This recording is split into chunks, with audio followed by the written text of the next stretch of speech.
welcome to CEC Gurukul lecture. In continuation with the series on sociology of kinship, in today's lecture we are going to discuss on the basic terms and concept in the study of family. This is with reference to the work of A.M. Shah. We are trying to understand the debate on the transformation of joint family to elementary family. And the argument is that before we could understand the transformation, whether joint is giving way to elementary, it is important to understand the definition of these concepts like joint, elementary, extended. And when we look into the way in which the concepts or terms have been used in sociological literature, we find that much of the definition of joint family is around the idea of genealogical depth and in the terms of the addition of member. So the idea is that most work are kind of only attempting at providing classification of types and no detailed explanation is done.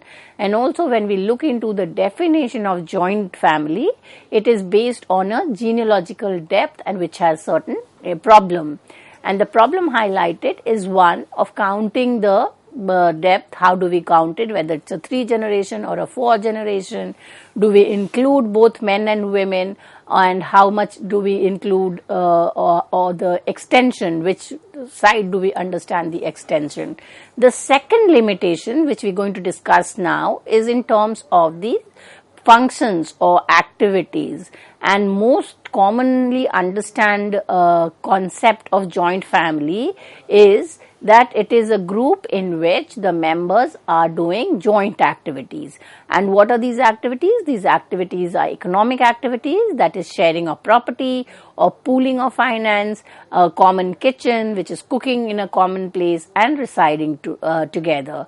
And this is also kind of problematic. It is only kind of an ideal type to be found in certain parts of India, largely the North India Hindu family, and does not take into account all kinds of society, and the evidence is a kind of lacking.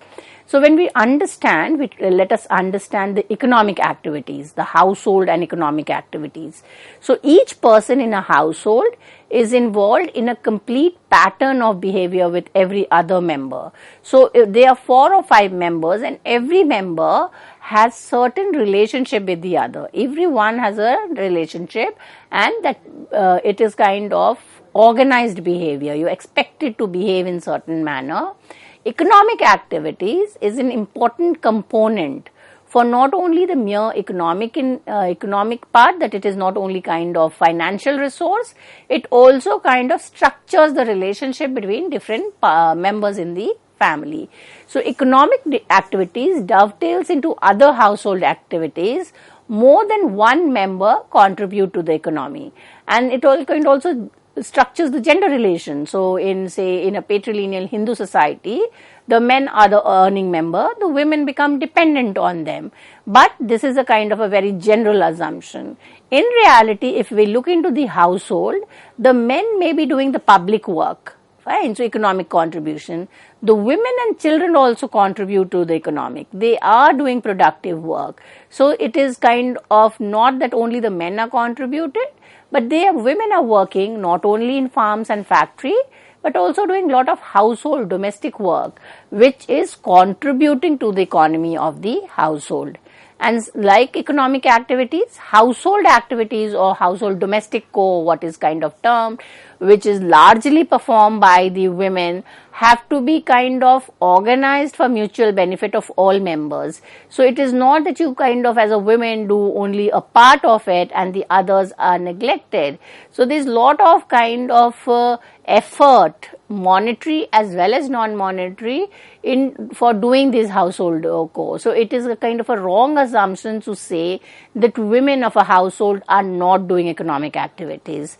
And much of the economic activities basically in traditional kinship-based society was organized on the basis of kinship relation, how the relations are from one member to the other, and it would kind of define the contribution of the members in the family and household.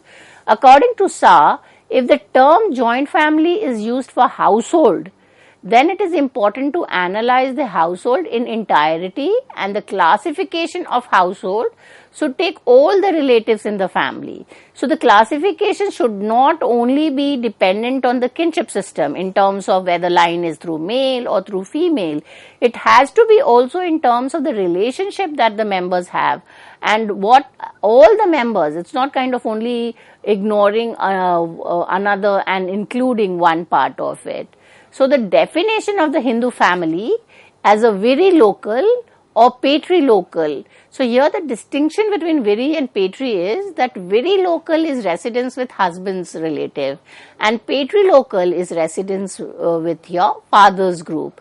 So when we look into the definition of joint family as used in the sociological literature, we see the reference is to a very local, patrilineal, extended or joint family, and it does not take into account certain important facts about the Hindu society. Number one, in some cases, the girl does not go to stay with the husband's relative. That it is not a very local residence. Rather, the reverse happens. It could be the groom coming and staying with his wife, which in North India is termed as ghar jamai. But then it is a patrilineal because the girl belongs to the father's descent. However, it is not a very local. So patrilocal, patrilineal and very local need not necessarily go together. This leads to kind of an understanding that they could be again divergence from the ideal type. The second problem in the definition is, in some cases, a man's widowed daughter or sister or father's sister comes to live in her parental home. If these women who come to stay with the male, it could be a brother or could be a father, is kind of coming in without children, then she is put into the category of unmarried because he doesn't have children. She could be defined as unmarried and form a kind of joint household. However, the problem would be if she comes with married. So the definition says unmarried children. So how do we then define women who come to stay with their father or brother's group with their children? The third is, if the divorced sister brings along her children to live in the parental home or come even after her death, sometime relatives not belonging to man's patriline comes to reside with him. So it is not a patrilineal, very local, extended family. So those idea that if it is patrilineal, it would be either very local or patrilocal is also problematic. Now, next, what A.M. Shah does is, he does a review of the concepts of family as used in classical Indian literature. And here he is basically looking at the Hindu law, which kind of gives us a certain idea of what is a Hindu family. But keep in mind, this literature is only making reference to a joint property group, and it is from there where the definition of family has been taken in the social sciences as well. So the conception of the family in studies, especially in India, is based mainly on classical Indian literature.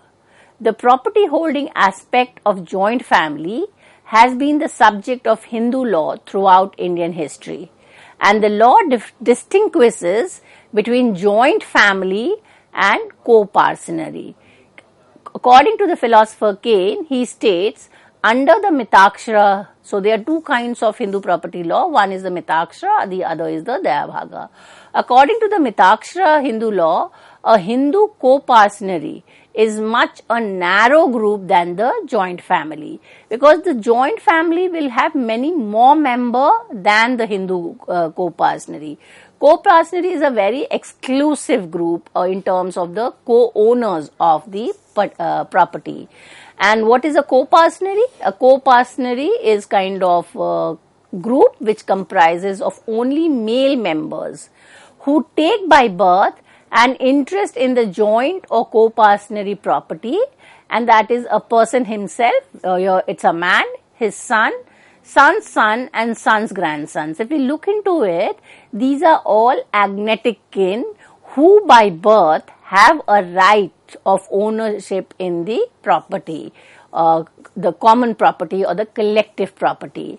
Deret describes the co-parsonary in the form of a generation formula. As a 4-generation group, if the common ancestor is considered as forming one generation.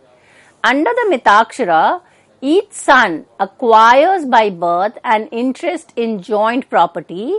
Even a father and his unmarried son are sufficient to continue a co-parsonary. So there is a kind of clash between the generation principle and the concept of Mitakshara.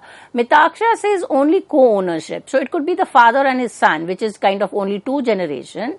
However, the definition of joint family says it's a 4 generation. So that is not necessary. The 4 generation then becomes a joint property, need not necessarily be a co-parsonary. A co-parsonary may exist even in the elementary family.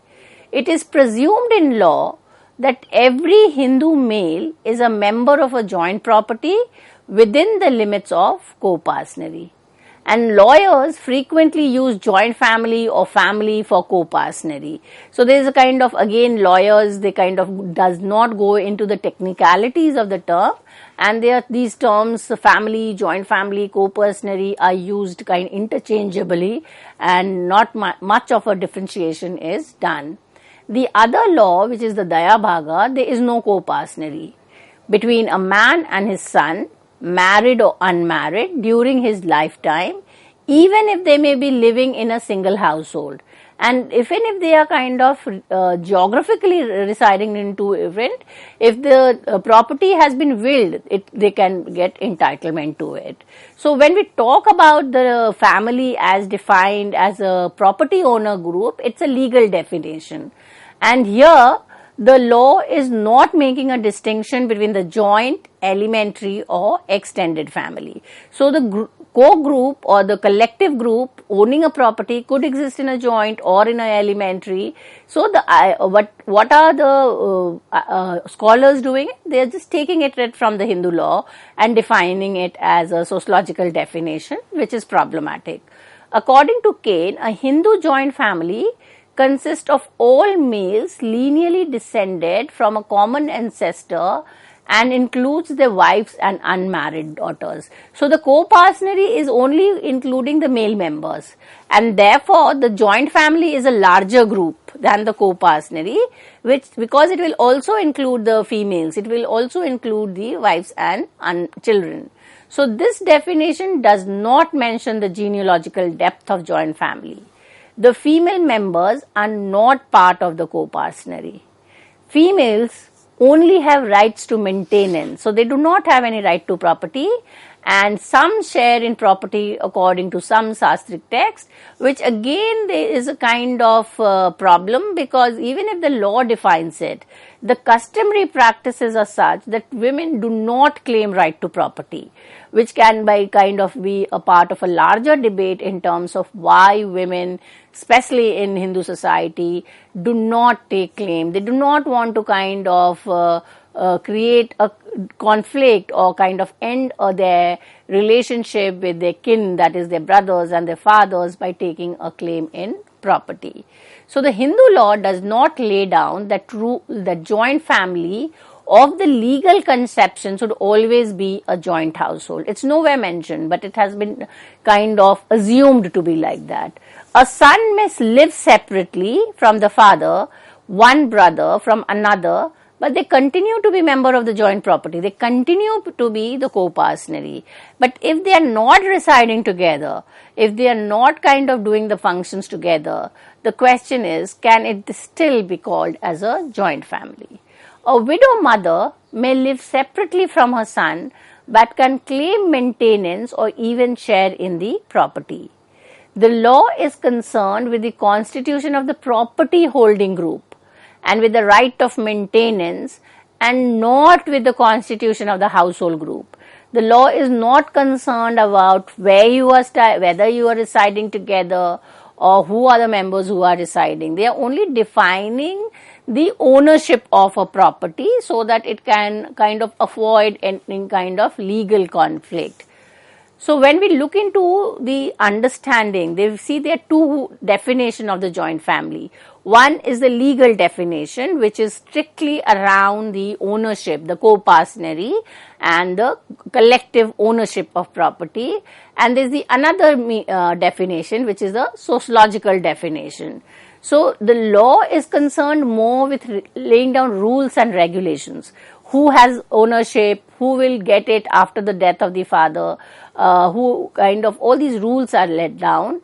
They are not concerned with the description of the rules or how the rules are operative at the ground level.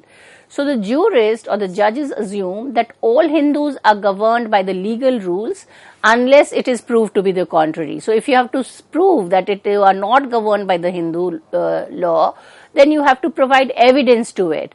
Otherwise, it's a grand assumption that all Hindus are governed by this law. So no customary practices are taken into consideration until and unless it is kind of evidence is there to be proved.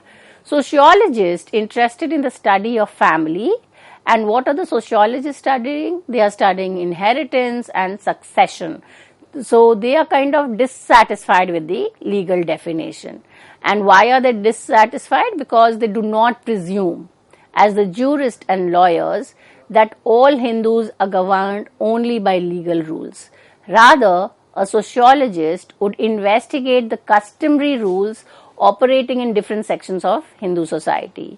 Second problem with the legal definition is that the sociologist would study property disputes taken to law courts as well as those settled outside the law court. So they are many a time settled by family members, by the panchayat, and that is important because why? We will then understand how that resolve mechanism was working at a personal relationship. Third, the problem with the legal definition and why it is not suitable for sociologists is that sociologists would study the lawsuit in the total social setting. They're not only talking about law. We are trying to understand its implication in terms of what it is kind of talked about, that you have to talk about relations, you have to talk about how other realms of the society are affected by a particular law. Fourth, legal norm is only one of the several conflicting norms in society.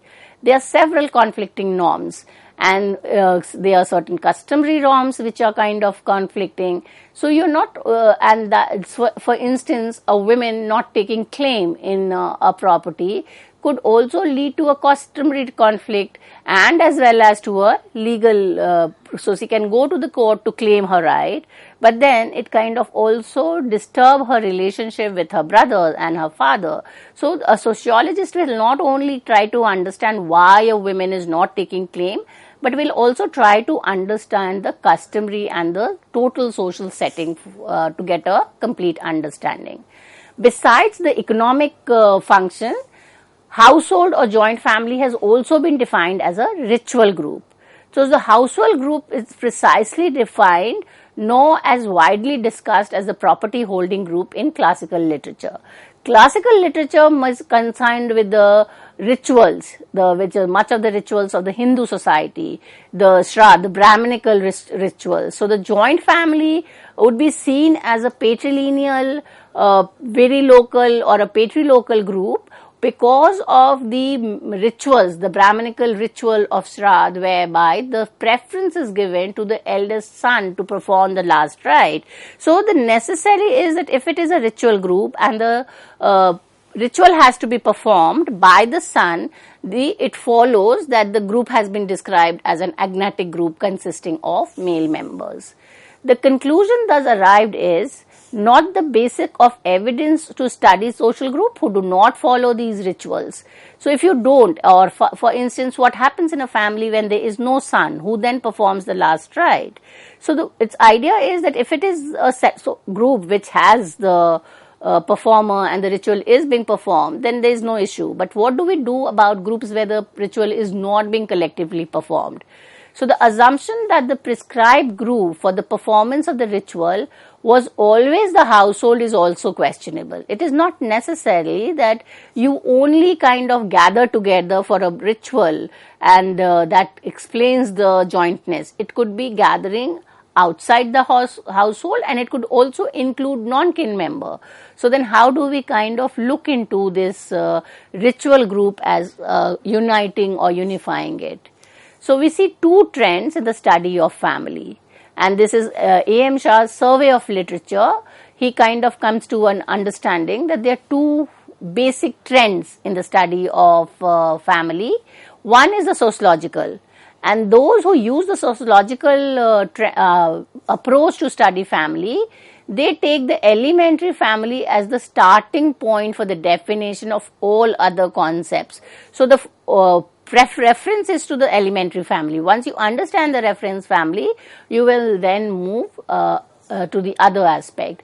The second trend is those who are using the legal definition, and these are not concerned with the elementary family. So among these sociological terms has been kind of, besides elementary family, the other concept which is widely used is the joint family. When we look into the limitation of using the term elementary and joint, we see that the widening of relationship based on patrilineal descent and very local residence. They fail to provide exact depth or extent of patrilineal descent, and hence not able to differentiate from a lineage group, because lineage is kind of considered as a group which is tracing descent either through a male or a female for up to a larger extent where the ancestors are unknown. So how do we know where kind to draw the line, or where is the kind of a limitation to understand the jointness?